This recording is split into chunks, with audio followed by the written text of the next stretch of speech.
Welcome to the Spawn Chunks, episode number 122 for Monday, January 4th, 2021. My name is Joel Duggan, and joining me as always is Jonny, aka Pixel Riffs. Hello, sir. Hello, have you got used to writing 2021 on anything yet? I've been so confused, as usually happens. I think the first 3 months of 2021, I will be writing 2020, and while I'm sure we're all obviously keen to see the last year gone, we also had a great end to it, and we want to thank everybody who bore with us through the last couple of pre-recorded episodes of the year. And if you want to hear more about what we did over the holiday break, you can listen to The Render Distance, the extended version of the podcast, which you can get at patreon.com/thespawnchunks and listen in.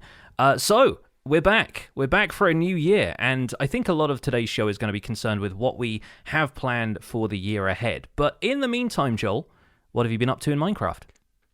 I put in a solid chunk of work, and I mean quote-unquote air quote work, on the still unnamed medieval town in the Citadel medieval realm over the holidays. All on stream, really enjoyable. Like, I've just been locked into this town, have not left unless I had to go repair tools or do anything. And I've just been having a really good time with it. And being able to do it all on stream, I streamed an awful lot over the holidays in a way that I wish I could sustain, but I can't. Yeah. So there's a number of things that are as a result, things went very quickly, right? So that's good.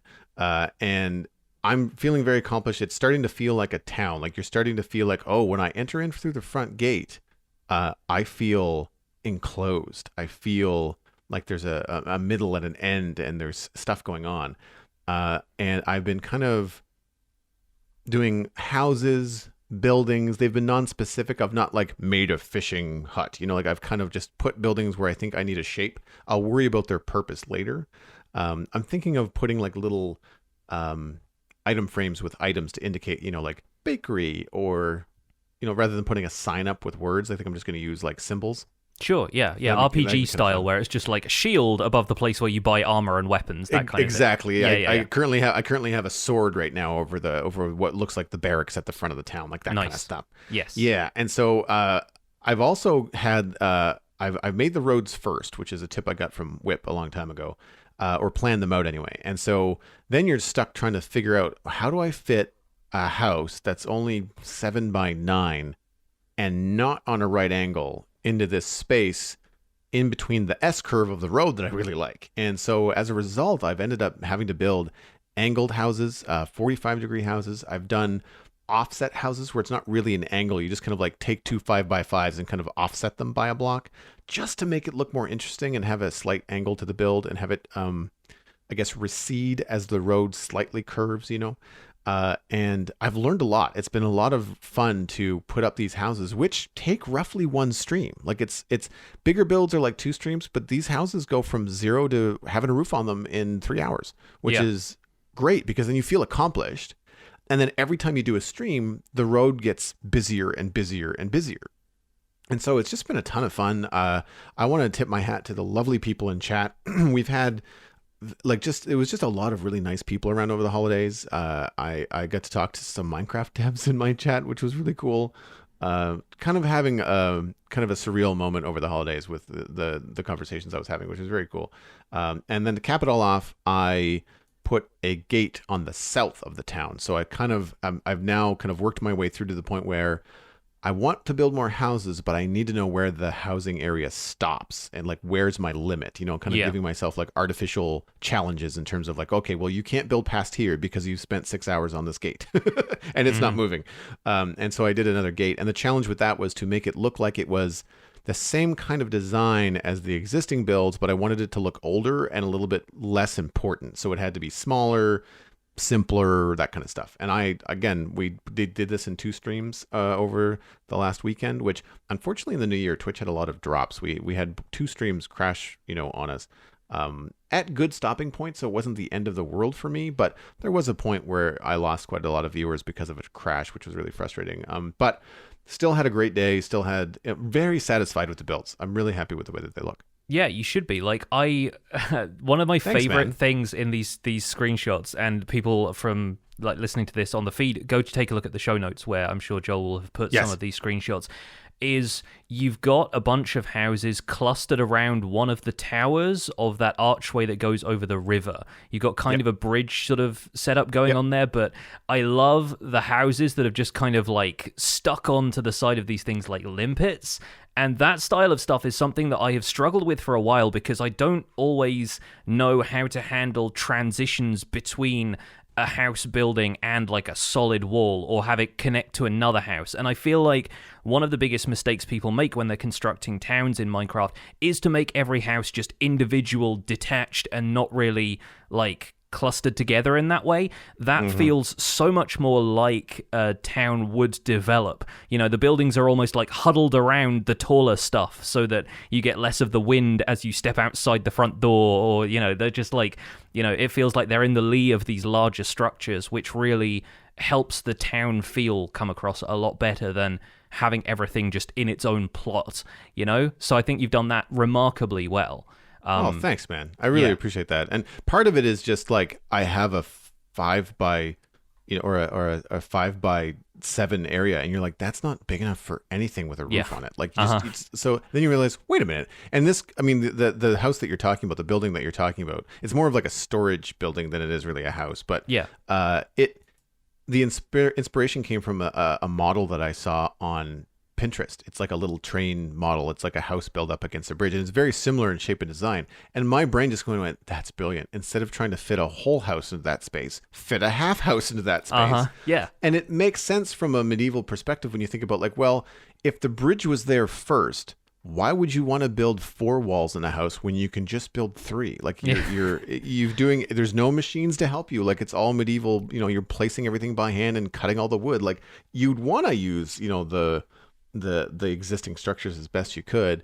And what I've been going with is just kind of like, I don't have any lore. I don't have any theme outside of like just kind of like roughly stone and wood age kind of stuff. But I've noticed that, you know, I always want to try to put chimneys on houses to make them feel alive. Don't necessarily have active campfires pumping out smoke all the time, but I do want to start doing more of that. However, in one of those houses on the right-hand side, there's like three little brown roofs on the right-hand side as you go into the town. There's 2 little happy accidents that happen there.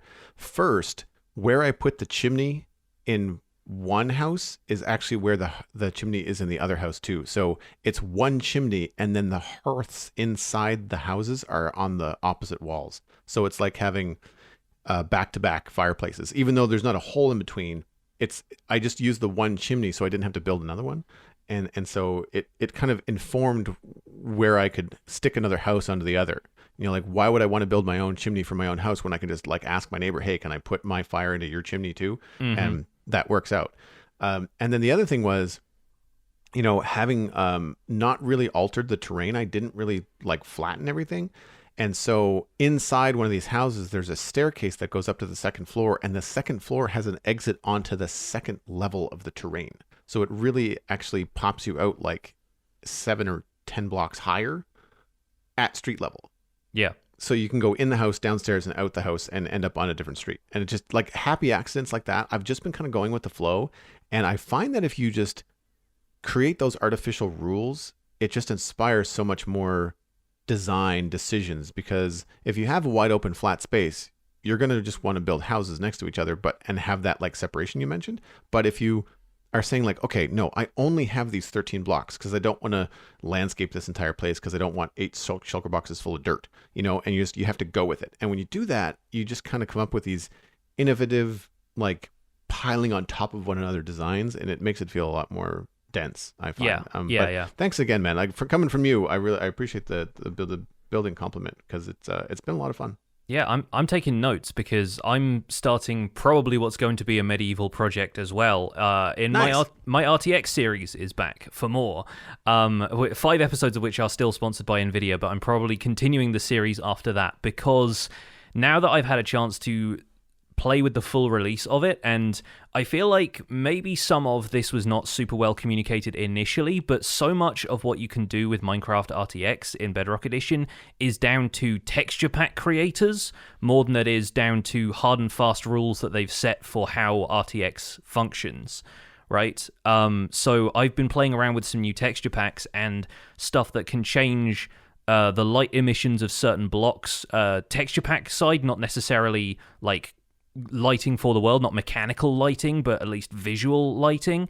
So now I have access to redstone blocks, lapis blocks, and emerald blocks now being RGB light sources.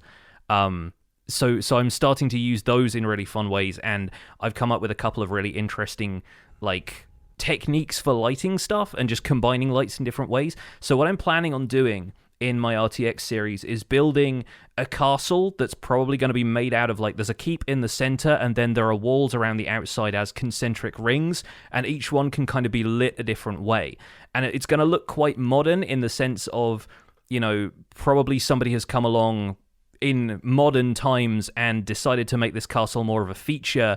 And you know the way like older buildings can have stuff like projected up onto large walls of them in kind of modern cities, and you know they'll be uplit in fun ways during, you know, Christmas or New Year or whatever kind of celebration where you've got colorful lighting involved. And I want to do stuff like this a whole bunch. The other side of me is immediately wanting to start turning all of this into like a cyberpunk style build project as well, because there's so much cool stuff you can do once you have access to like colored lighting, which, as people who listen to this show at all know, has been a desire of mine in Minecraft for a long time. But having seen so many people get into and then probably be a little bit disappointed by Cyberpunk 2077 over the holidays, it's like you could create that kind of world in Minecraft so much more easily by having emissive light sources like this and neon lights everywhere and that kind of stuff. So I'm playing around with ideas for that series right now, and I think I'm going to start Medieval just because of material access, just because of how abundant stone and wood are in the early game, because this is a survival series. It's not going to be a creative build series, but I plan on doing a lot of building.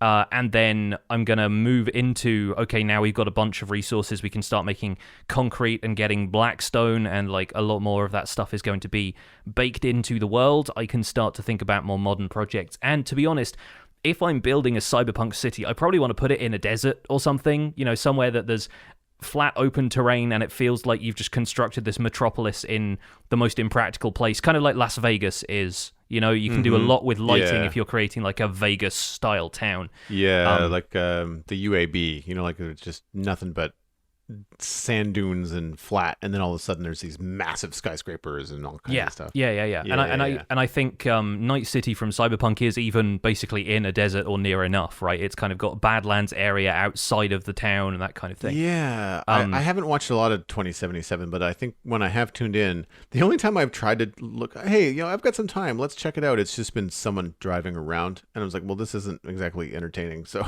I'm gonna move on. But like 50% of the time they're driving in what looks like, you know, Nevada or some sort of like dust bowl sort of thing. Yeah, exactly. So I'm thinking about setting up roads and having like wind farms and stuff out there. And cool. Just doing stuff with like natural light being an option is pretty fun. And the amount of stuff you can do with it in terms of like just having 3 lights, obviously, because the colors of light are red, green, and blue. If you kind of combine those in different colors, those are like the primary colors, which if you're used to working with pigments, sounds a little bit strange because you're like, wait, where's yellow? But then if you combine red, green, and blue lights in a circle, then you effectively get a color wheel. And so I built one of those up on like a mountainside somewhere in Creative and just stood there looking at it for a while going, wow, this is possible. And I've just been playing around with rainbow lighting and doing all kinds of like fun stuff like that. And then I went to the Nether. And for the survival series, I just uploaded an episode today where I went to the Nether, and just looking at like basalt deltas and stuff like that is a really fantastic experience, with just in terms of like creating atmosphere in the Nether. It does what you imagine it doing in your head, and that your brain is kind of filling in the gaps of when you go to one in default Minecraft, right, with default graphics. And maybe some shader packs have started doing stuff like this as well. But the realism of it really kind of hits home when you're in the Nether, and it's so dark, but then the lava is blindingly bright in a lot of ways, and most of the torches and stuff that you place down don't really emit a whole lot. You're looking for clusters of glowstone, and I think One of the things it does really well is that a lot of light sources will get you through the game in default Minecraft, which don't have as striking of an effect later. And it feels like torches become inadequate after a while, and you need to look for light sources that are going to cast glow over a wider area than just a single torch does. Even though mechanically speaking, it's still lighting 14 blocks away, the actual light it's providing to the player feels more like 3 or 4 blocks, and then it's not doing much outside of that. Yeah. So, Which is how a torch would really work. Yeah. It encourages you to progress along a lighting tech tree as well as a tool tech tree, which I feel like is a really interesting concept in general. It's like if you started in regular Minecraft with like soulfire torches that only give off a light level of 10, and then getting light level 14 torches was a lot more difficult or something. I don't know. It's an interesting world to play around with now that realistic lighting is a part of it. Dude, these screenshots are fantastic. Like just the possibilities that it looks like it opens up. Like I thought the first shot of the wall with the multicolors, which reminds me of when I visited Disney, because that's what they do with like Cinderella's castle. At various times of the year, they light it from below with different colors and spotlights, and they can make it basically do anything. And it looks fantastic. Like it's so cool. But then the color wheel, the color mixing, and what looks like a prism effect in one of these, like it just, I kind of wonder how much, we draw parallels between Minecraft Redstone and either computer programming or electrical engineering. I wonder how much of RTX is going to translate into people learning about light and physics and how that actually works, and because I know that's how it's working in the game. Like that's what the whole idea behind RTX is, that it's working as close to light as it should. But I'm wondering in terms of like controlling that and making it do what you want in Minecraft is going to lead to people learning a lot more about like, what about angled light? What about passing light through objects, bouncing light off of things? What hard light versus soft light, like all that kind of stuff. Diffuse versus, direct, like all that kind of thing would be really cool. Even like getting into film lighting, like key light, kick light, fill light, all that kind of stuff. Yeah, and the way you can have colored glass effect things, it varies depending on texture packs, but you can do really cool things with that as well. And you can either work with combining RGB lights, or you can shine white light through 16 colors, and there's a bunch of different stuff you can do with it that I'm just kind of scratching the surface of right now, and I feel like at the very least it's just going to make a lot more builds a lot more atmospheric so far. But outside of that, I'm still working on obviously my standard Java Minecraft stuff. I'm continuing the Survival Guide Museum. Today I was working on the Nether exhibit for that, and I've been clearing out my Nether hub a little bit so that A, I can get materials for it. I've got loads of netherrack, but it's just all over the world at this point. And B, so that I can see my nether hub for the first time, because it's been there for a while, this kind of massive circular structure, but I never dug it out to the extent where if you were flying over it, you could see the entire thing. And now I have, and I'm really happy with the effect it gives, because it's a giant compass set into a wider circle that has a bunch of miniature Minecraft biomes built around it. To the extent that I can do that in the Nether, I've replaced a lot of water in some areas with stained glass and that kind of thing. But I think it looks really great, and I've got spaces around the rest of this that I wanted to put the new Nether biomes when they arrived, and like a kind of diorama of the end islands and that kind of stuff. But those were all buried underneath netherrack, and you couldn't really see them, so I'd just been ignoring it for the longest time. And so now I'm getting to the point with that project where I can actually start filling the rest of that in and closing the whole thing off so that ghasts don't fireball me as soon as I come through the portal. So that is the plan. And above that now, I'm planning on using Impulse SV from the Hermitcraft. Used a bedrock breaking method in the early stages of this current season of Hermitcraft. I think is by Ray's originally. But anyway, it's a fairly simple bedrock breaking method that's a lot faster than some of the other methods I've used, and requires very few materials. So now I'm probably going to break a giant hole in bedrock above this and have something that I can just fly up through the center of my nether portals and go straight to my gold farm from there, instead of having to use a minecart elevator, because that's the one aspect of the infrastructure of this place that's still just kind of dangling in the middle of nowhere, and I want it gone. So instead, I'm just going to have a way you can fly directly up into the roof from there. That's something that I really took for granted when we did the city. I've been doing a lot of flying up and down and scaffolding climbing. Oh man, the bane of my existence. Doing these towers in Minecraft, and boy do I miss water elevators in the modern city. You know, like Yeah. pop into a skyscraper on 63 and pop out at 120 in just like a heartbeat, and eat a bucket of chicken on your way up, as one does. And I wish there was a better mechanic for either a water elevator or a player elevator in the Nether. Like I Yeah. feel like there should be something. Make it nethery, give it the Strider effect as we coined last year. Like make it Minecrafty and fun. But like I really wish there was some way of a fun player elevator in the Nether that would make sense. I Yeah. know we've got Crimson Vines and stuff, but that's all manual. I'm talking like something that shoots you up at, decent speed that doesn't rely on like pistons and server timings and like all that kind of stuff that seems to Yeah. be pretty, not complicated, but finicky, I guess. Yeah, Unreliable. I've made slime block elevator type stuff in the past in the Nether, and it's always more trouble than it's worth. It always feels Yeah. like, oh, I'm spending all of this time doing this, and have to sit in a minecarter on top of a llama to make sure that your player position is calculated well, and then by the time you got done with it, some scaffolding would have done at that stage. So yeah, I feel you. I feel like having bubble lava columns and just like splash yourself with fire resistance or something, like even stuff Yeah. like that isn't quite up to scratch. And No. if you're trying to transport anything else through the Nether, forget about it. Like Yeah. I have 2 villagers up on the roof next to my gold farm, so I can trade them rotten flesh because they're clerics. The only way I got them up there was splashing them with fire resistance and then having them go up through a column of lava, and I had to make sure that the travel time wasn't 5 minutes so that they would be able to get out at the top of it and not still be on fire and take damage. So that was a whole heap of trouble, and it was fun making it into an episode. But man, I would probably not do that again. These Yeah. days you can link portals to the Nether roof anyway, so it's less of an issue now. Right. But at the time, yeah, vertical travel in the Nether is just like, it's a whole heap of trouble. Well, we can pop into the news section, although we don't have a lot to talk about. There's no big news about vanilla Minecraft in terms of updates and snapshots quite yet, because it's obviously just a few days into 2021. But I'm definitely looking forward to seeing more. I'm hoping that we get some new snapshots soon.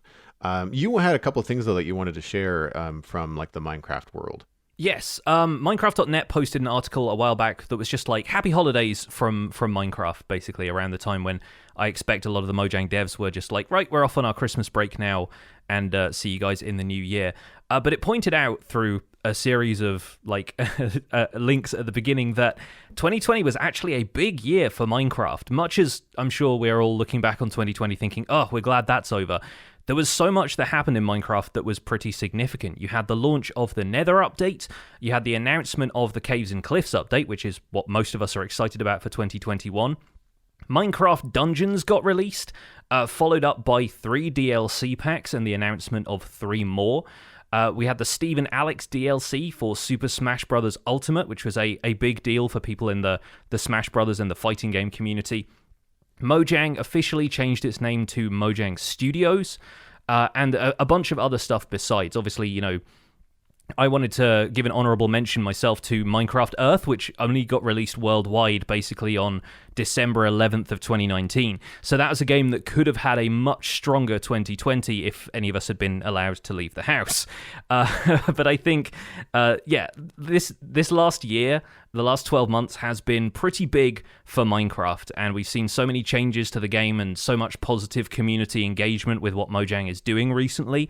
That I hope 2021 will follow it in a way that means a lot more people come back into Minecraft who may have fallen off in the last little while, and I think we're probably going to see some more cool stuff on the horizon for sure.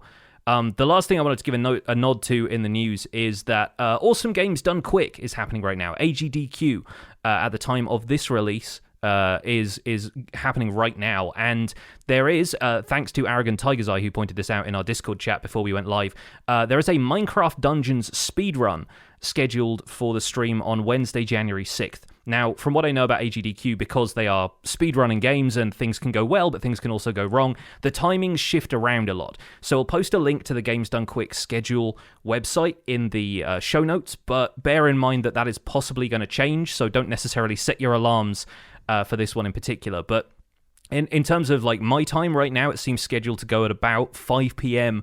GMT on Wednesday, January 6th. And if you're not into Minecraft Dungeons, if you're not into speedrunning, but you know of one or the other, then maybe check it out, because it's an interesting way to play games, and with Minecraft Dungeons being new, it seems like it'll be an interesting thing to see how the fastest people complete this game.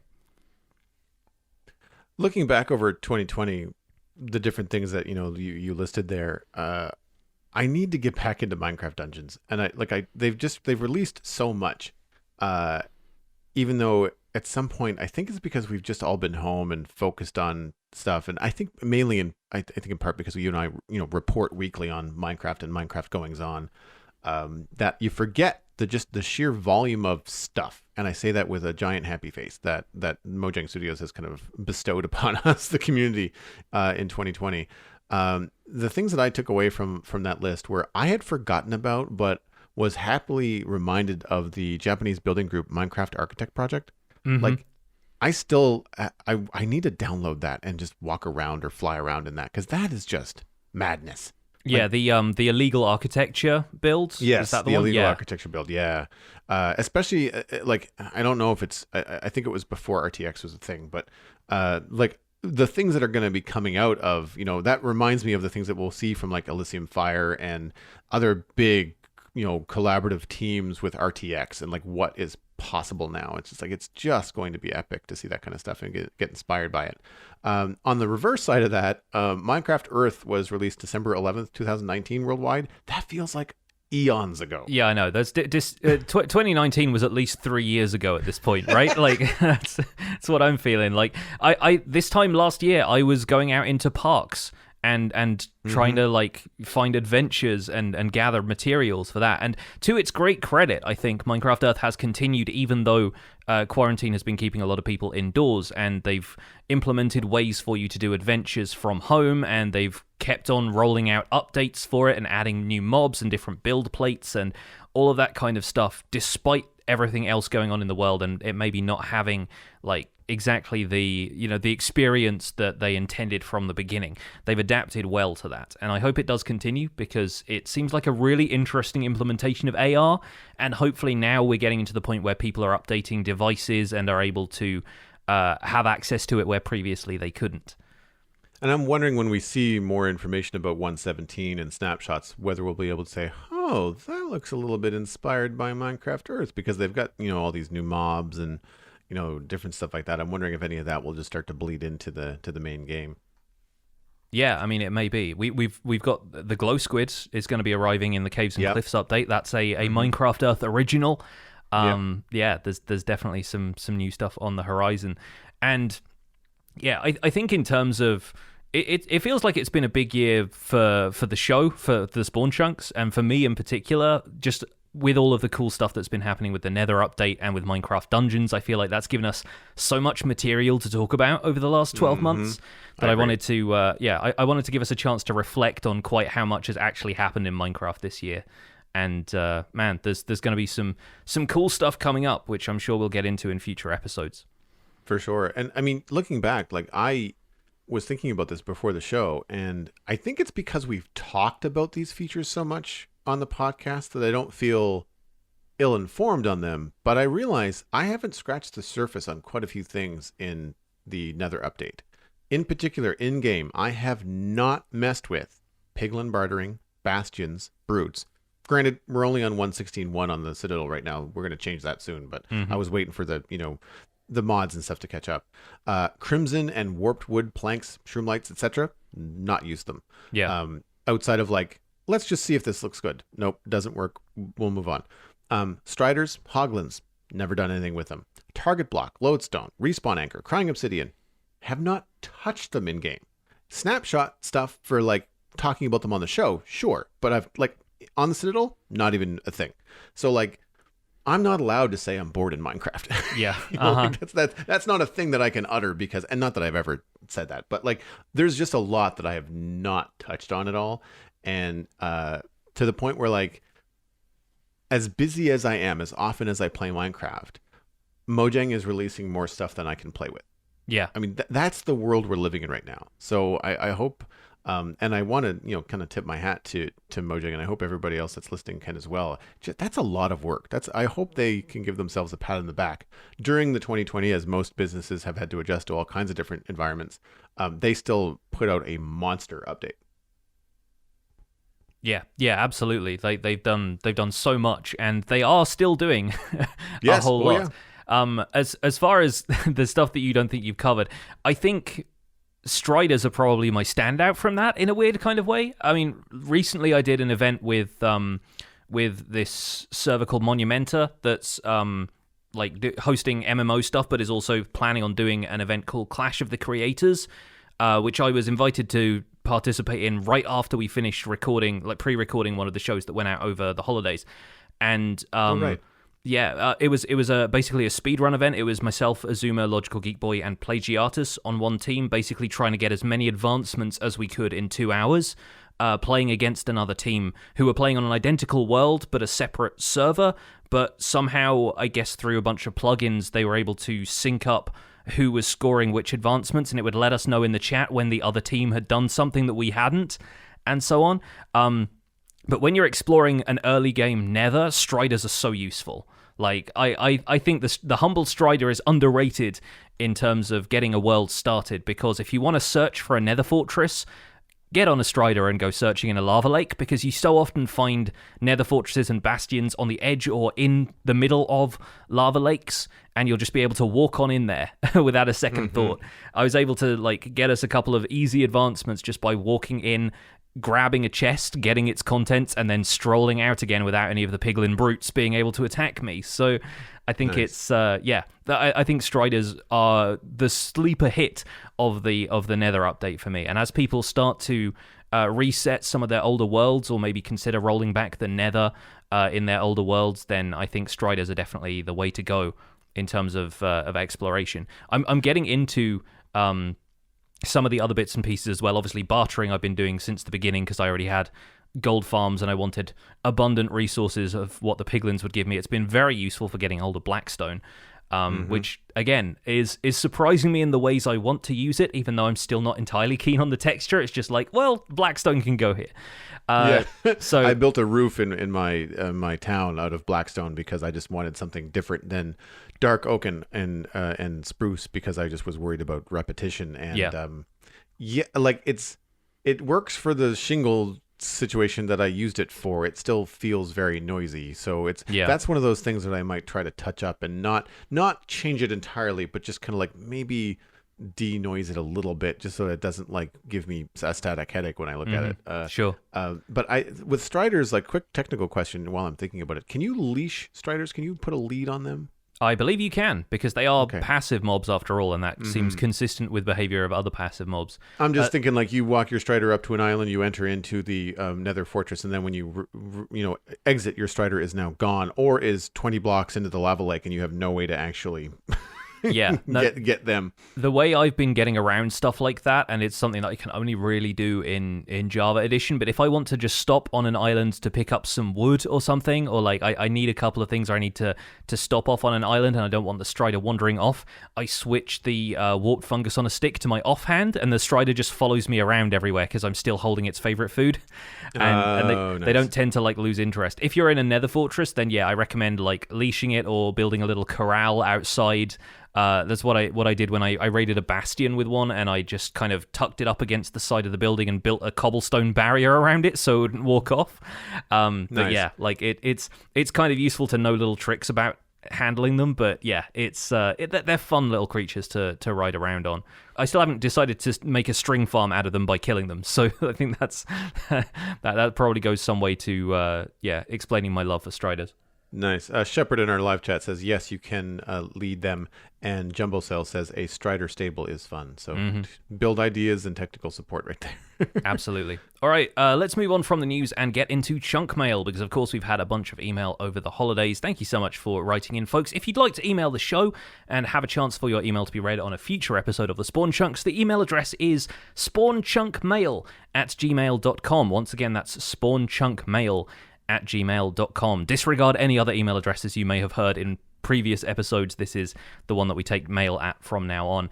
And the first one comes in from Abhishek, who has a subject of Bedrock development response, saying, "Hi, Jonny and Joel. Happy New Year to both of you and all the listeners of the Spawn Chunks. I was listening to the last episode of 2020 in which someone gave ideas about how Mojang should update Bedrock Edition. I would like to say that Mojang has recently made many quality of life changes as well as parity changes that have made Bedrock much more enjoyable. Still, some very desired features, such as 100% TNT drops and building on the Nether roof, are not here, but recently introduced mob despawning, which has a 44-block despawn for 4-chunk simulation distance, has been introduced. We also have Trident killers. Mojang is constantly fixing bugs that are very problematic for Bedrock players. I want to say that Mojang may not be adding the most desired mechanics now, but they are working to make Bedrock Edition better. Keep reloading the spawn chunks." And thank you very much for that. I think having started to play Bedrock Edition a lot more now that my RTX series is based entirely in Bedrock Edition, I have not encountered a great deal of the bugs that I think long-term Bedrock players have encountered. And it's more to do with, I think, technical stuff that a lot of people relied on. And I think multiplayer servers are more impacted by some of these issues than single-player worlds are. But yeah, I think a lot of the mechanics and stuff are still down to making it balanced across a range of devices, which has got to be the most difficult thing to deal with as far as developing Bedrock Edition goes. But it's good to know that not all players are going to be on the side of some of the folks who've written in with some more grievances, airing their grievances over the Festivus period about Bedrock Edition. Yeah, I think it just goes to, our comment earlier about how hard Mojang Studios worked on, the Nether update in 2020 and all that kind of stuff. And we focus on Java because that's what we play. I mean, I would identify the Spawn Chunks as a Java podcast mostly. Although if something big happens in Bedrock, we like to at least share that because we do have Bedrock listeners and Bedrock players in the community. But I just liked the emails highlighting the good work that has been done on Bedrock as well. Specifically, I know that you and I have pointed out a number of times over the year when Bedrock has made changes that affect things like accessibility, volume sliders, things that make it easier for players to play the game the way that they want to or the way that they have to. And I think that I think that's important and those are being focused on as well. It's not the highlight reel. Like, you're not necessarily going to get a great big player base hurrah for accessibility changes, but they're important and it's good work, as opposed to new blocks or new mechanics and things like that. Those always get the headlines. Yeah, no, I still think the standout thing I would like to be added to Bedrock Edition is subtitles, which are an accessibility feature, and volume sliders are fantastic, but I would really like to be able to have what I have in Java Edition, which is knowing which direction sounds are coming from. It's kind of different. It's difficult to concentrate on when you're recording or streaming something, and I tend to find that it helps both my audience and me to kind of make sense of the audio landscape of Minecraft especially when you're underground and looking for caves, there can just be so many noises coming from so many different places. It just kind of helps you understand all of that stuff. Moving on to the next email, we have one from N518, Goat Horns and Villager Interactions. Hey, Pix and Joel, I recently built a villager trading hall in my survival world and had a tough time getting the villagers to go where I wanted them. Surprise, surprise.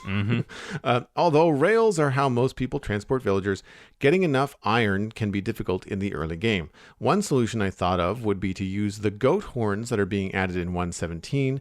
When the player, use or blow the horn, it would make the pillager raid sound and cause villagers to run in the opposite direction. Players could use this to scare villagers into specific directions by strategically positioning themselves and sounding the horn. I think this would be a really cool mechanic and would make villager transport less of a hassle. It would also give players a reason to want to go to the mountains to interact with goats. I love the show, and I'd be really interested to hear what you think of this possible mechanic. Penguin on. Unique sign-off, I don't know what it means. Yeah, who knows? So yeah, using I think the goat horn can already be blown and it creates a sound like the pillager horn.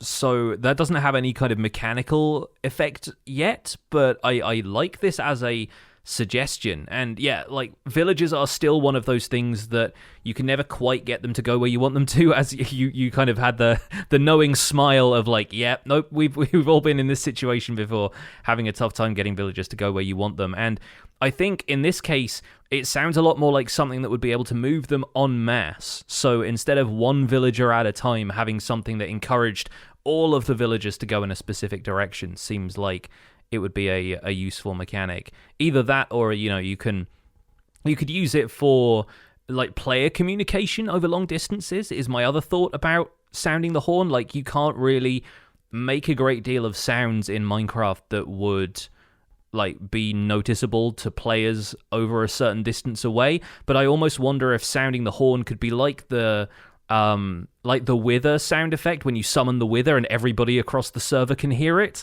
And I don't know if you want like a complete server-wide broadcast of you blowing a goat horn, but I feel like at least a longer range in which players could blow it. Could be if you're on a PvP server, for example, could be like the horn you blow before you go into battle against another faction or something like that. It'd be kind of fun to like rally the troops that way.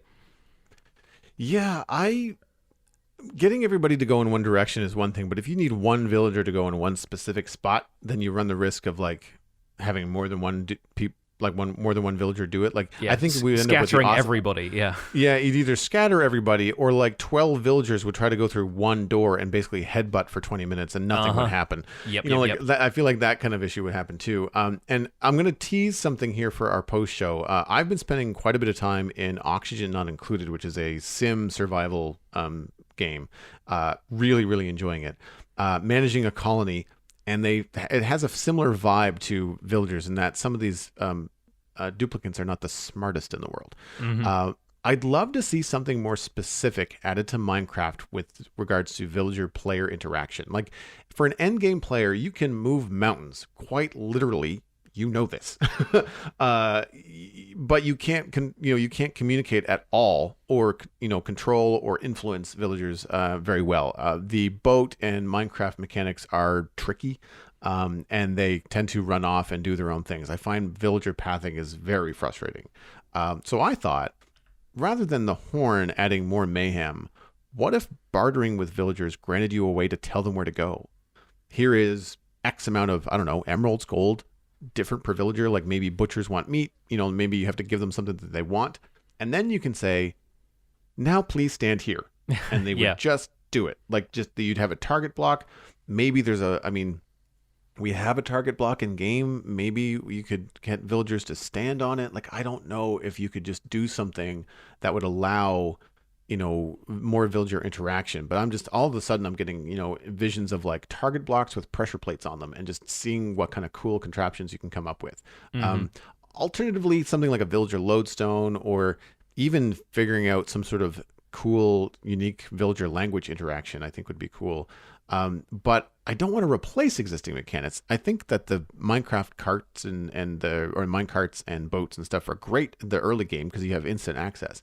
I think that adding something at the end for, end game players to do after you've beat the dragon, you have lots of farms, you've got lots of pork and, feathers and like all the things that you have a ton of, to do something with these things and say like, actually, like if you want to get a librarian to go where you want, then you should probably either give them a lot of books, or give them a lot of feathers and quills and stuff, ink and quills to write with, or something to then value the interaction that you have with them, more than just like getting stuff for them from the villager trading. It would be interesting if you could do that and influence maybe where they went. The reason why I bring this all up is because in Oxygen Not Included, you can assign jobs based on skills for these duplicants. And then you can tell them to prioritize certain things. And by doing that, you can almost always guess where they're going to be. You can say, oh, if this guy's a cook, he's probably going to be in the kitchen most of the time. And so it's not the same as Minecraft mechanics, but it does kind of give you that little bit of control, that little bit of influence, I guess I should say. Not control, but influence is the best word. And I'd love to see that for villagers in Minecraft. Yeah, it's the kind of thing where you can place workstations for them, and they'll usually pathfind towards those during the day, but then it's dependent on which villagers are going to be around to pair with which workstations, and that has improved since they've been introduced a couple of a couple of versions ago. But yeah, it's been difficult getting that to mesh well with the way you want to control villagers and different times of day as well, because, they're not going to pathfind towards workstations if it isn't between the hours of, like, a few minutes after the sun rises and a few minutes before the sun sets. Like, that middle of the day portion, the work day, is the only time they will do that. And yeah, like, just by moving their workstations around, sometimes you can get them to move, but it's more finicky than I think it deserves to be at a certain stage. And yes, as you say, at endgame, it feels like there should be a better way to do it when we have so much control over everything else. It's the same argument that happens with lighting, I suppose, which is, that we don't have enough control over mob spawning at the end of the game, so villagers are still one of those standout things. Moving on to the last email we got for today. This comes from Torda66, and the subject is Minecraft Mountains and Howling Peaks. Hey Jonny and Joel, you mentioned in episode 120 about the experience of playing the Howling Peaks DLC of Minecraft Dungeons and how they were drawing away from the feel of core Minecraft Mountains. I know Minecraft Dungeons is a separate game and we can't have everything from Dungeons in Minecraft, although I very much want it, but I thought it'd be really cool if they took the vibe of Howling Peaks and used it in the upcoming update to Mountains.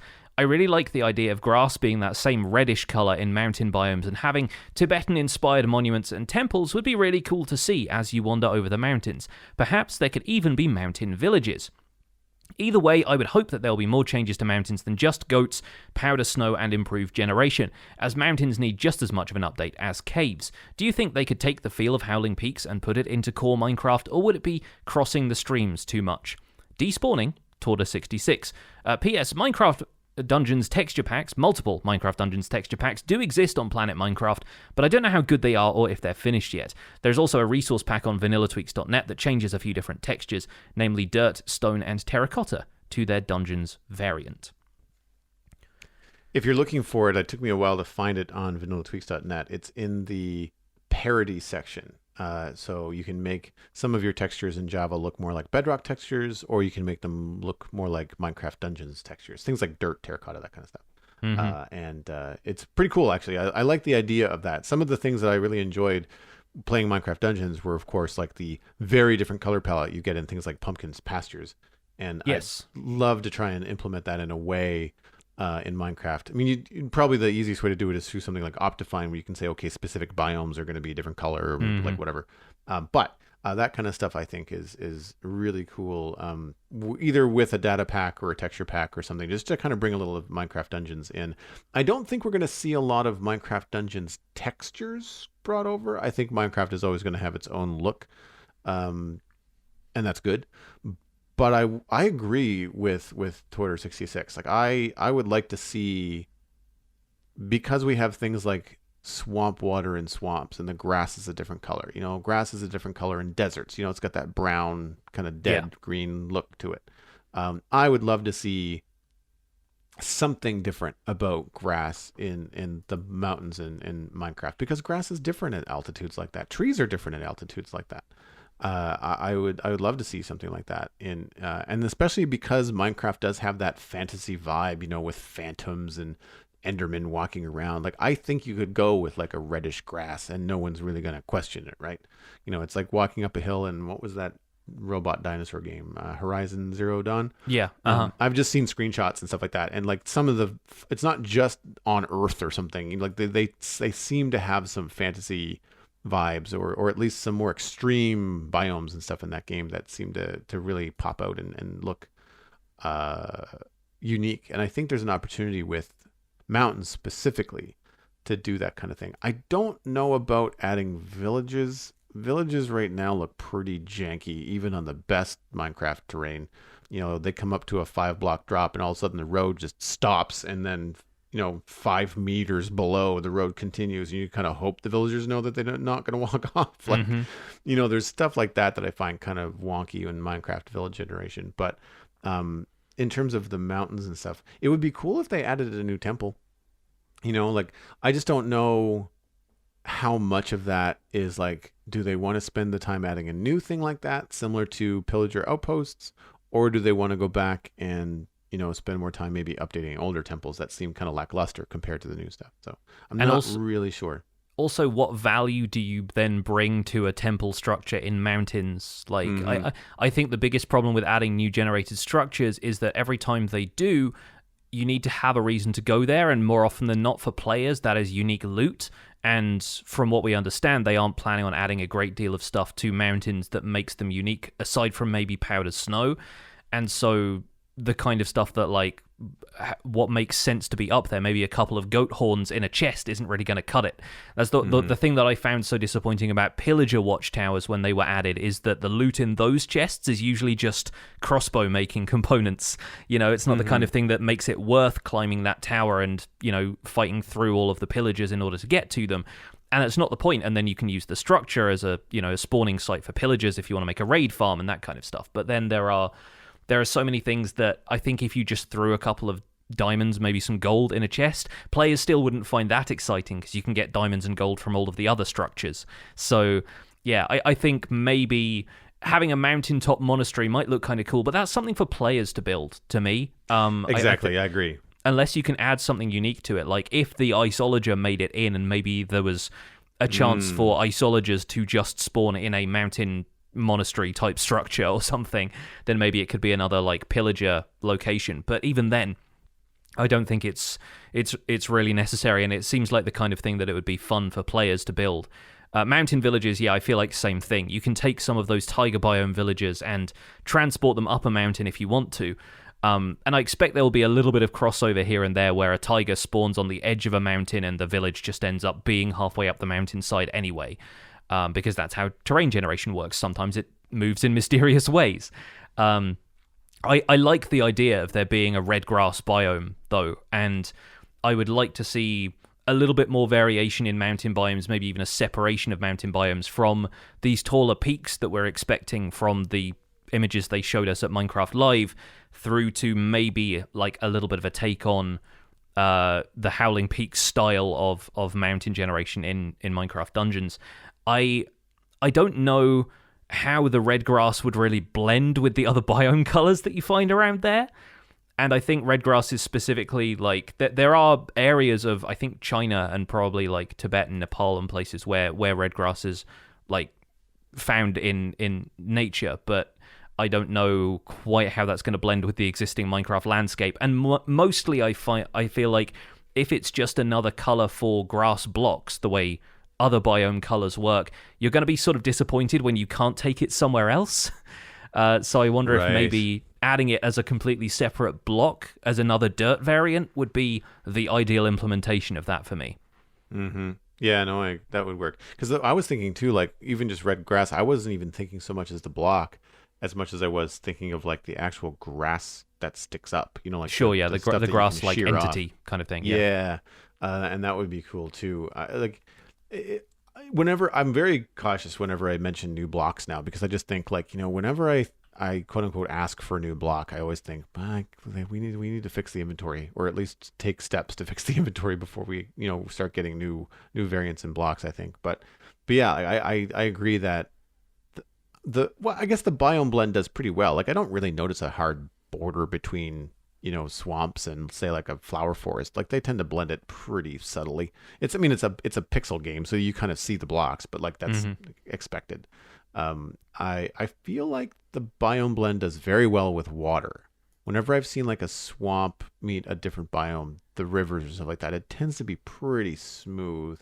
I think my default setting is 5x5 on biome blend, so it's not, like, super high. But I don't find it jarring. So I think there's ways to do it. But again, I feel like at this point I'm speaking outside of my technical knowledge, you know, in terms of how it's coded and what's the best implementation of it. Yeah, we still have, like, little bits and pieces like the crimson stuff, the crimson roots to play around with here and there. Yep. But yeah, giving it that feel is a little bit more, I think, up to the player at that stage. So maybe we'll see stuff like this in future, and maybe it's the kind of thing that players could start to give those biomes a makeover if they really wanted to see that kind of style. So this week we wanted to talk about the year ahead, less about guessing what's coming from Mojang Studios and more about what we're planning to do in 2021. So Jonny, like, what are your plans for the new year in Minecraft? Well, having gotten a doorstop of a book from my good friend Zloy XP, who is a very generous man who likes to buy me Christmas presents occasionally. Previously, some of them have been kind of jokey, but this one is a lot more serious. He bought me a copy of this book called Elements of Architecture by Rem Koolhaas and a bunch of other authors who've contributed. It's a breeze block of a book. It's about 2,300 pages. And so the alternative to reading it is using it as a building block in its own right. And I'm using this as a lens to look at Minecraft because it's an architecture theory book. It's not necessarily looking at the practical process of architectural building. It's discussing elements of architecture, as the title suggests, and their place in sort of cultural significance and history. And I've already done one Twitch stream, which is now up on my VOD's channel on YouTube. If people want to seek that out, it'll be linked in the show notes, where I read through the first 50 pages or so of this book on the subject of floors, and it had some really interesting insights into how we approach floors in Minecraft. A lot of it is couched in very academic language, so I was trying my best to translate for people in the chat who were just like, what have I stumbled into? But it's kind of interesting reading through people's, more intellectual thoughts on what exactly a floor is. And a lot of the first section goes into talking about, for a start, how we are more or less always in contact with the floor because of gravity. And so, despite the fact that the floor is the surface of a building we interact with the most, we tend to kind of take it for granted. It is just there to absorb the impact of our footfalls on it constantly. And as a result, we've fine-tuned surfaces over the years to be, for a start, like more significant in the days of, Roman mosaics, when floors were telling stories a little bit more, and it kind of draws examples from all across history and, stories in the Bible and the Quran and stuff as well. And then you look at the modern day when floors have been increasingly less detailed to the point where now, in architecture offices, some places around the world, there are rubberized floors that are designed not only to, feel like you're not really walking on anything that has texture, but also not emit any sound. And this kind of drew to mind a few things in Minecraft for me. For a start, the fact that we're now looking at soundless floors in the context of skulk sensors and the warden, and how we can sneak around without making any noise, and how if you're around these elements more frequently, it might make more sense to carpet your house in Minecraft and use wool blocks for the floor when normally you might use wood or stone or even grass. I was also looking around some of Minecraft's own structures and finding that village houses all now have floors which are generated off the ground. Like, there aren't any village huts with dirt floors anymore. They've all got like a layer of planks, which kind of implies that village society is a bit more sophisticated than we give it credit for, because they're not just making do with, the starter house idea of just 4 walls around whatever patch of grass you felt like setting up on for your first night in Minecraft. And yeah, I'm just going through this book from more of a theoretical standpoint and seeing what ideas it inspires me to use in Minecraft. I already started building a house where, because of the ideas of different levels of floor conveying different levels of status, you've got more of like a cooking and sitting area that's outside, and then you go up into a threshold that then takes you to the rest of the house, and you might have different living spaces on higher levels for different people. And if you think about the way apartments are arranged, so that the penthouse is at the top and always has the best view and the biggest floor plan and that kind of stuff, there's a lot more ideas being generated by this than there would be by just flicking through a couple of design documents online. So yeah, I want to read more books about architecture this year, and probably learn a bit more about color theory and get hold of a little bit more architecture reference, just for picture reference, just for different styles of houses and understanding what types of roof designs exist and what they're all called, so I can talk about architecture from a slightly more, a position of greater knowledge when I'm making build tutorials. But I think that's probably going to be my focus this year, outside of just churning through the usual amount of content and doing what I do, is trying to expand my knowledge of architecture a little more. Brings me back to my days in art school. We didn't talk about it a lot because I was in fine art school and we talked about mostly sculpture, painting. Mm-hmm. But architecture, of course, did come into it, especially Gothic architecture, any kind of architecture movement that then influenced design and influenced art. Obviously, 20th century with reinforced concrete, rebar, allowing all kinds of different shapes and platforms and hovering floors and like Yeah, all that kind of the stuff. stacked floor designs kind of that you see in more Yeah, like skyscrapers and apartment buildings. Yeah. yeah, and looking at things like, Frank Lloyd Wright's Falling Water and some very famous, architecture from that era, those kind of aesthetic, like horizontal slabs that appear to float and dividing space horizontally without dividing it vertically, Yeah. like that kind of stuff was really interesting and something that it's, inherently you have access to in Minecraft because there's no gravity on most blocks. Exactly. So You can build unencumbered by the laws of physics for the most Yeah. part in Minecraft. Yeah. Yeah. And it's weird because like in Minecraft, there's a certain point where you kind of feel like you have to add in a pillar, otherwise it starts to look silly. But then if you look at cantilever designs in modern architecture, you can really have like what looks like a diving board of a house without support, and just as long as there's enough weight and enough reinforced stuff underneath it on the other side, then you're fine.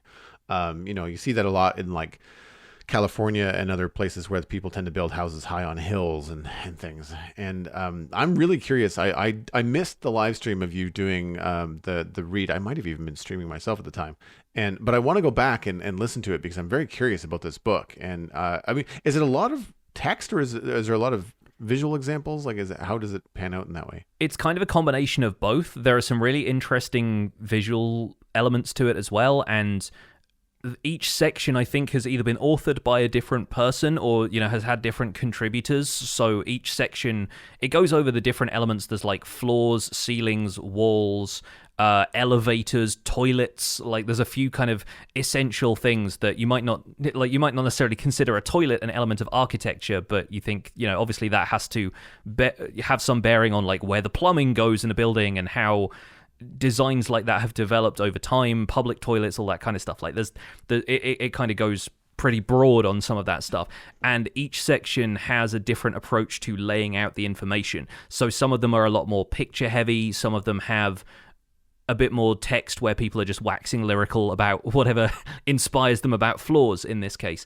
And the floor section does start off with a lot of just kind of paragraphs and sections of reading, but then each section has, if not a picture to illustrate the point that's being made on that page, at least some of the things that are being discussed.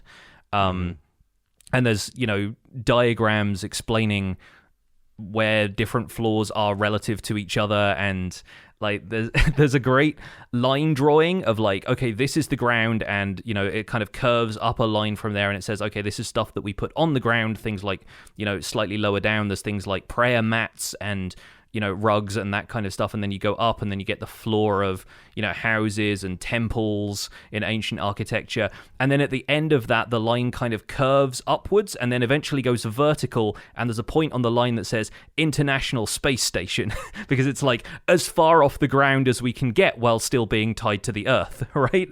And so the floor in that is a completely different concept to a floor that's on the ground. But yeah, they've got a lot of visual reference in there as well, but it's not necessarily like this is what an Edwardian house and a Georgian house and a Gothic house looks like kind of side by side. It's a lot more granular than that in a lot of these. Well, it's cool because that means it's going to inform like your design intentions, which I think is an important part of Minecraft, and will like without kind of like influencing your visual style. Like so you'll be able to adjust and do things and still have it look like Pixel Riffs builds as opposed to just Pixel Riffs building a Georgian house. You know what I mean? Yeah. Like that kind of stuff. That's awesome. I'd like to do the same with medieval building. I think I mentioned this before the break, but I'd like to get a little bit more precise with my vocabulary in terms of the parts of walls and towers and castles and roads and like from a medieval perspective. So where this book is about modern architecture, I'd be talking more about like marlins and battlements and towers and inner walls, outer walls, curtain walls, like all that kind of stuff. I think I want to brush up on that so I can talk about things more intelligently, and then also design intelligently from like, where would the staircase in this have to be for this to be normal and usable, and does that mean that you have to add a block width to your design, and if it does, will that look better in the end? Like what sacrifices do you have to make because of the 1 meter thick walls in Minecraft to say like, okay, well, it should be a staircase, but it's going to have to be a ladder because I just really don't want this to be bigger than a 7x7. Like that, those kind of decisions. So that's really, really cool. I speaking of the Minecraft medieval stuff, that's one of the things that I'd like to do in 2021 is this medieval Minecraft town project is quickly becoming more and more fun, but also more and more complex. And I'm running into situations where build A has to kind of slow because I have to sort out build B, which is next to build A, but then that leads to thinking about area C and planning that out. Yeah. And so it very quickly can get overwhelming. It's never dull though. And where the town is full, when we think about it as a full project, it's daunting. But when you look at each build currently, because each build is like a house, it's relatively small or simple, or I'm pushing that way. I'm actually dialing back the level of detail I'm putting into these things in terms of like a kind of like perfectionist mentality that I would normally put into a build, because otherwise it will just take me forever to get stuff done. And so some of these little, we'll call them quote unquote filler houses, are just like, they don't really have to be special or decorated inside. I kind of want hearth and roof and chimney and kind of go from there. And I really want to try and exercise those two things. I want to exercise in letting go and making sure that each individual house doesn't have to be its own individual work of art, but I want the experience of walking down it to be very precise, so those kind of balancing those things. But it's helping me practice a lot of building things in Minecraft that I just don't do that often, or I'm realizing that after 3.5 years of playing very seriously, I don't build houses very much. I'm normally building farms or structures or things or rooms or nether halls. Like I'm not normally doing houses, and this medieval build is focusing me on building something that a lot of people have a lot more practice with than me. And so I'm picking up a lot of tips and tricks about like roofs and things like that. And I'd like to learn more, like you mentioned, with the architecture side of things, to try and improve I call it like a visual repertoire. So when I'm drawing art, like I've drawn enough everyday objects like coffee cups, beer mugs, French presses, tables, chairs, things like that. So I kind of have a shorthand for things like that when I was cartooning a lot. And I want to have that kind of like armory or quiver of designs in my pocket in Minecraft, where I can say, okay, well, am I going to do this roof? Is it going to be this 5x5 build? Is it going to be a 2x1 pitch roof, or is it going to be a 1x1? Like, it's going to be a 45-degree angle. It's going to be a 20-degree angle.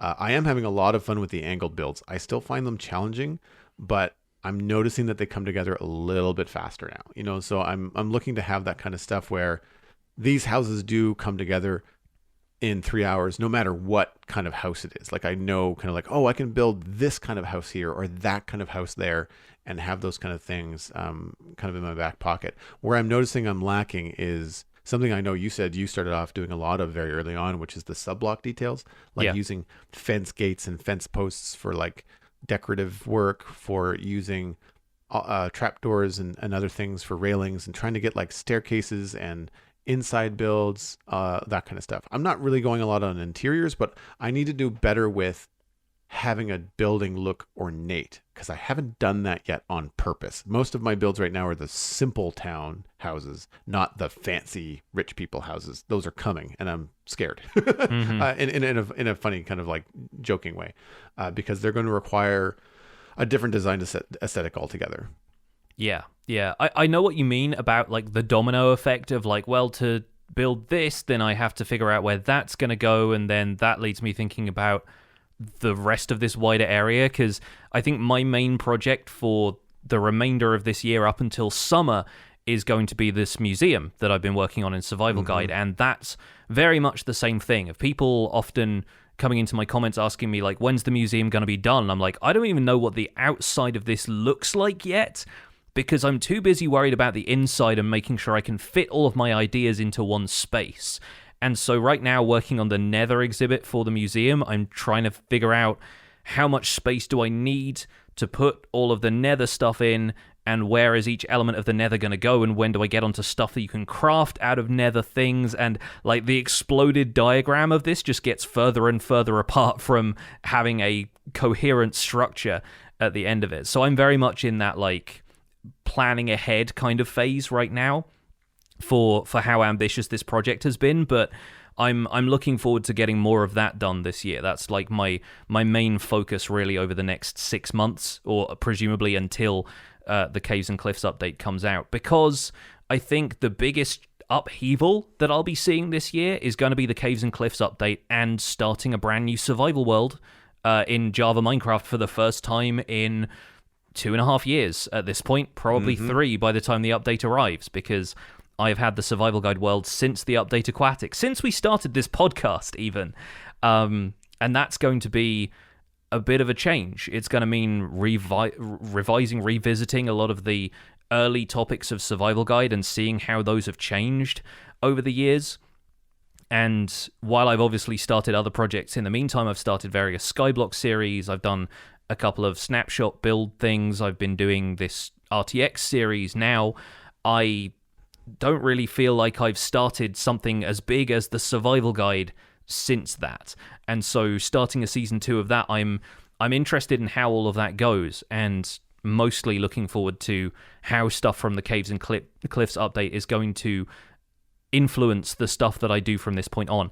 I think cave bases are going to be back in a big way as of the next update. I feel like if Mojang pulls off the type of thing that they're trying to do with caving, and the amount of biomes and stuff, you're not going to see that many people on the surface anymore. And I expect a lot of our time will be spent making the underground cozy and comfortable and exploring that, than will be spent on the surface exploring overworld stuff, at least for a little while, until people feel tempted to come out of their burrows again and start looking for ocean monuments and woodland mansions and the like.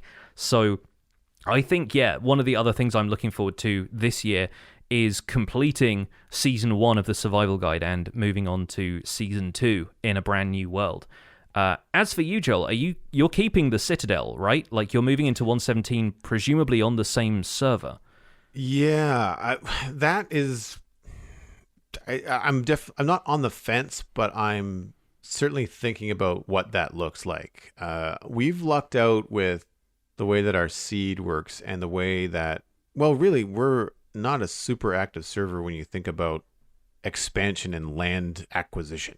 Like, people have been spending a lot of time in their respective areas doing very specific stuff, most of which is all in the same continent. And you think about it like in Minecraft continents. Only a few of these realms that we've added that we travel to via command block teleportation that are 10,000 blocks away. And those are specifically distanced just because you don't want to have your medieval town bumping up against your modern city. And so with that, I think we've had pretty good success with updating the Nether. There were quite a few places. It took us a couple tries to eliminate as much of the chunk borders as we could. I anticipate that being a larger problem with 1.17. I don't know how well we're going to be able to do it. In the aquatic update and in the village and pillage update, it was really easy. I just basically updated the chunk borders in the middle of oceans. Basically, if it was a continent that had been built on or used for anything, we just said, all right, well, this entire continent is now 1.13. And then anything 1.14, you'll have to go to a new landmass just to find it. And that's worked out pretty well. If there are any land borders, they're under the deep oceans and you just don't notice them, right? You just don't come across them that often. And if you're building an ocean base, you would definitely see it, but it's not a big deal. So that combined with, I really don't want to go and start Minecraft over again on the Citadel. I don't want to necessarily go back to ground zero. And it's because I just love being so creative on stream without having to gather resources. I basically have a creative inventory. I just have to go somewhere on the server to get what I want. Yeah. Like it's not hard. And it means that if I'm thinking about really trying Blackstone, it's like, well, I know where there's Blackstone. I might as well just take the 10 minutes to go run into the Nether and get it. And then, out of a chest and then come back here with it and just see if it works. That kind of stuff is nice. However, I am thinking about starting in a 1.17 snapshot world when terrain generation hits snapshots. One, I definitely want to be able to talk about it on the podcast at length rather than just popping into something quick and creative and bopping around. I think I would be more informed if I had like, a few hours of survival gameplay in, snapshot worlds. Yeah. I'm very interested in the technical stuff as well, skulk sensors and the new mechanics and stuff like that. So I definitely want to go there. And so I think that might gauge my interest and or desire to then either reset the Citadel, which it's not just my decision either. Like there's a lot of people that I have to talk to about it. And especially people that have recently become streamers and started new big projects that have only just begun. And so in June, I don't think people are going to be done with those things. Like I'm certainly not going to be done with my stuff. And so I don't like having a deadline for Minecraft projects. Yeah. So I don't think that we're going to see a 1.17 reset on the Citadel. I do want to have some sort of 1.17 experience though, and we're just going to have to find the best way to do that. It could be just a matter of putting up another Minecraft teleportation block. Hope the server can handle the fact that we're going to be teleporting you 50,000 blocks. The only thing there is that it becomes an issue with coordinates. Like I find that if you're doing anything technical, it's hard enough sometimes when your coordinates get into 4 digits, let alone 6, Mm-hmm. Yeah. So it's a little bit tricky there, but that's kind of where I am with it. With the snapshot world, I want to stretch my legs and try something that I don't feel I can do on the Citadel without a custom texture pack, and that is sci-fi stuff. So I want to try to build sci-fi stuff in this snapshot world with 1.17 blocks as best I can, and see where the limits are, where I beat my head against the wall the most. And then one of the other things that I'd like to try to do in 2021 is get into more custom texture packs. I always say that I want to do stuff, and I think I want to really kind of get back into learning more about pixel art and pixel textures and try to create a unique texture pack. Maybe starting with like the medieval realm and saying like, well, there's a couple of trapdoors that would work a little bit better if they had a different texture. There's a few things that I think would be a little bit nicer to use. Like we were trying to use cartography tables as a vertical plank texture in dark oak, but you can't control the way that they land. So unless your build is specifically built facing the direction that can take advantage of this, you're going to end up with like a globe or a compass or something hanging on the side of it. Yeah. So you have to be facing like south or west in order to get the right texture you want. It's too bad because like other things like anvils, you just totally just face a different direction and it has a different orientation, which is brilliant. And I wish that all of the profession blocks had that ability. Like lectern, same idea. How you face depends on which way it is placed in the world. But some of the other ones don't have that option. And that could be just something as simple as adding a data pack that adds rotation to those blocks. Like I don't know how hard that is to do, but if that's possible, then that'd be great. But things like that I think would be a lot more useful. And it would be a good kind of like small kind of tweak where like if you change the texture but not the color of a dark oak trapdoor and you change it from being a Hershey bar into being something that looks a little bit more like a spruce trapdoor, but dark oak colors, that becomes a little bit more useful, I think, in what I'm doing. And it doesn't really break the mold. If someone doesn't have that texture installed, it doesn't look terrible. It still looks good in default. And that's the kind of thing I tread lightly on. I always like where you don't use textures, custom textures very much at all for very specific reasons. I'm on that same fence of like, I don't want to go down this rabbit hole of like always tweaking textures because then like, I'd rather just play Minecraft sometimes, Yeah. And then you also, as a streamer, you end up with people endlessly asking, what's your texture pack, or why don't you use this, or whatever. It's like, what texture pack is it? And it's just this constant question. And it's like, do I really want to open that can of worms?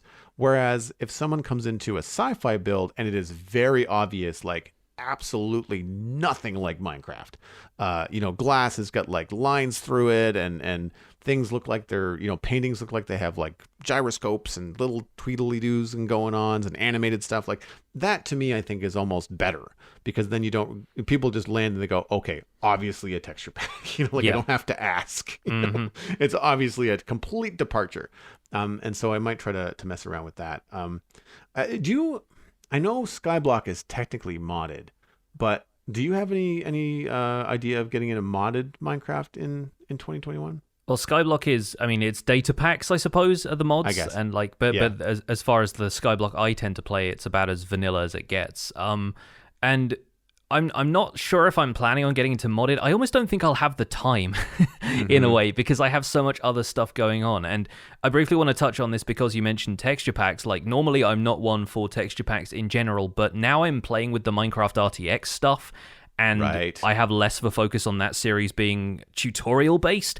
I really think that's where I'm going to start branching out into more texture pack based stuff. Not least because the community has already produced a bunch of texture packs for RTX that aren't just vanilla. There are some that are really good approximations and updates of vanilla that have all of the physically based rendering components, like shiny stone and bumpy grass and that kind of thing. But there is also a whole community of people making high resolution texture packs for stuff, and more modern looking ones. And I think as I go throughout that series, that's where I'm going to start experimenting with it. Maybe even to the point where, despite the fact that I have very little talent for this kind of stuff, poking around in that myself and seeing what I can do to maybe tone down some of the elements I don't like as much, and just tinker with things a little bit behind the scenes to get things dialed in and looking the way I want them for that series. I doubt I'll stray too much from vanilla Minecraft because, I don't want my grass blocks to look like Alien Planet, but I think having access to some more of that stuff and having to, not having to explain it constantly is probably, where my brain wants to be at. And so, aside from using RTX to explore realistic lighting and colorful lighting a lot more, I think it's also going to be a chance to look around texture packs and see how that can, see how my building style can adapt to some of those as well. Not least because some of the blocks will be able to be made glowy, and I like that a lot. But outside of modded stuff, I don't think I will have the time. I think between now and Caves and Cliffs update, I have so much stuff that is occupying my brain, and if I get too distracted by a modded project, I feel like I'm not going to finish the stuff that I've already committed to in my vanilla survival worlds. I hear you. I feel like the RTX stuff it's not a mod, but it's about as modded as it gets for me. I think that's where I get drawn into modded, is that I did enjoy my time in All of Fabric 3. I did sort of feel like, okay, I'm at a point now where I kind of have to go mining and have to do vanilla stuff. It's like, that's not why I want to play modded. Mm-hmm. And I did feel like my attention was divided. It was pulling me away from, the Citadel. But I think also I was having a frustrating time on the Citadel at the moment. And sometimes when I hit that wall, it's nice to have something else to pop over to, which I think is maybe what you have with, your Skyblock series.